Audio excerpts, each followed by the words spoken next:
Bom dia, turma! Tudo bem com vocês? Espero que sim. Hoje é dia de aula de matemática e a gente vai dando sequência nos capítulos, tá? Eu trouxe para vocês hoje um pouco do capítulo 13. Esse capítulo nos traz de volta toda aquela parte de geometria, né? A gente vai agora um pouco além do que nós já vimos nos capítulos anteriores. Esse capítulo já faz parte do terceiro bimestre de vocês. Então, a gente já está bem pertinho do final do ano. Quanto maior a atenção e a dedicação, melhor. Não esqueçam disso. Bom, nessa aula a gente vai falar um pouquinho sobre a ideia de ângulo, a gente vai conhecer os seus elementos e depois a sua classificação. Então, partindo desde o início, bom, eu acredito que vocês lembrem o que é uma semirreta, né? Bom, para ter uma semirreta, o que eu preciso? Eu vou pegar um ponto de origem, certo? E nós traçamos uma reta a partir desse ponto que segue em um só sentido. Aqui eu tenho uma semirreta. A partir do momento que eu traço outra semirreta com o mesmo ponto de origem, por exemplo, eu vou pegar esse mesmo ponto de origem e traçar outra semirreta partindo dele.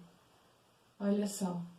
A partir desse momento, eu já tenho a ideia de um ângulo, eu já formei um ângulo. O ângulo é formado, né, através do encontro do ponto de origem de duas semirretas. Então, olha só, aqui, ó, eu já teria um ângulo, certo? Que é a mesma ideia que eu trouxe aqui em cima já pronto, ó. Eu peguei um ponto de origem, né? Ó, tem uma semirreta aqui e outra aqui. A partir do momento que eu tenho duas semirretas de mesma origem, eu tenho aqui um ângulo formado. Tem várias coisas no nosso dia a dia que nos dão a ideia de ângulos. Por exemplo, os ponteiros de um relógio. Quando os ponteiros eles estão indicando as horas, eles nos dão a ideia de ângulos, porque como são dois ponteiros, é como se eu tivesse duas semirretas partindo de uma mesma origem. Outra coisa que pode me dar a ideia de ângulos, olha só. Se a gente olhar aqui, ó, para a quina do quadro, certo? Aqui como uma semirreta e aqui como outra. Olha só, eu teria um ângulo aqui, não é? Então, tem várias coisas, o encontro das paredes, no nosso dia a dia que podem nos dar essa ideia. Os ângulos, eles têm alguns elementos. Eles têm vértice, como eu falei para vocês, lembra daquele ponto que a gente usa para criar a semirreta? Esse pontinho aqui, ele é chamado de vértice, certo? E o vértice, ele geralmente vem indicado com uma letra maiúscula do alfabeto. Bom, nesse exemplo que eu trouxe pronto, olha só, o meu vértice está aqui, ó, recebe o nome de O, né? Então, o vértice do meu ângulo é o vértice O, certo?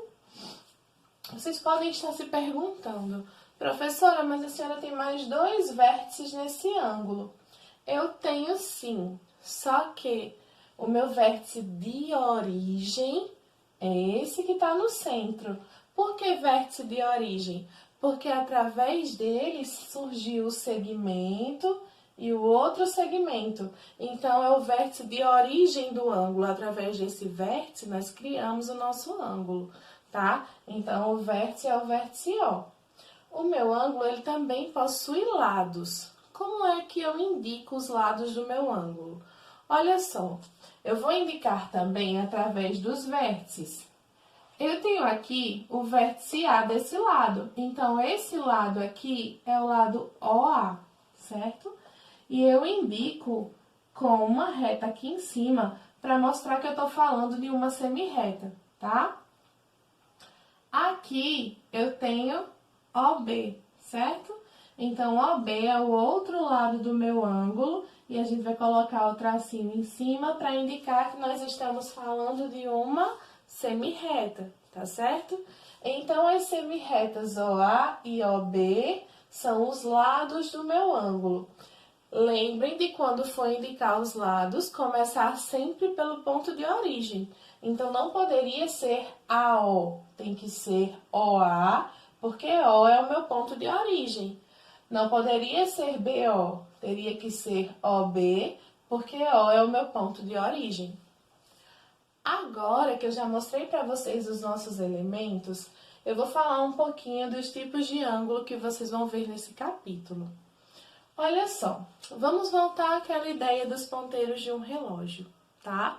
Vamos imaginar que o ponteiro dos minutos, por exemplo, qualquer um dos dois, ele saiu aqui, ó, e ele foi dando a volta completa, certo?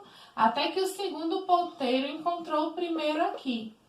Nós dizemos que quando isso acontece, todo o círculo ele tem 360 graus, ou seja, a volta completa, vamos imaginar se fosse o relógio, a volta completa dos ponteiros do relógio é como se estivesse dando uma volta de 360 graus, porque como a gente está falando de ângulo agora, a gente vai falar em graus, certo? A gente vai do 0 graus até o 360. Bom, quando ele dá esse giro completo, tá? Nós dizemos que nós temos o ângulo de uma volta, que é porque ele deu a volta completa no círculo, certo? A nossa circunferência aqui. Bom, eu tenho aqui o ângulo de 180 graus, tá? Por que 180? Quando ele dá a volta completa, eu não falei para vocês que é 360 graus? Então, meia volta, ó, ele só foi até a metade, então dá 180. Bom, o ângulo de 180, ele é chamado de ângulo raso, certo? De 360 é o ângulo de uma volta, o do 180 é um ângulo raso. Por fim, nós temos um ângulo, se vocês observarem, é metade do de 180, não é? É só a metade, certo? O de 180 não é até aqui, esse é metade do de 180. É como se eu estivesse dividindo aqui em 4 partes.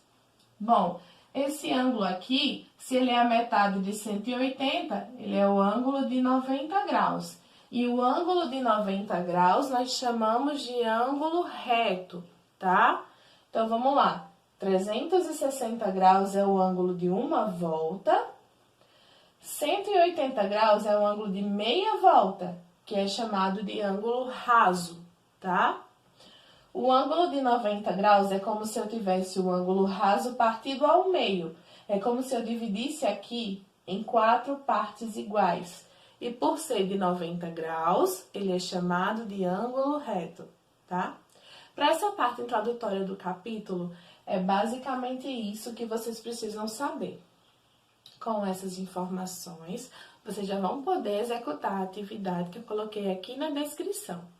Não deixem de praticar para compreender e aprender cada vez mais, para descobrir onde estão as dúvidas e poder falar comigo se surgirem, tá? Assim que possível eu respondo vocês. Quando finalizarem, tirem uma foto e mandem para receber o visto virtual. Por hoje é só. Um grande beijo para vocês e até a próxima aula.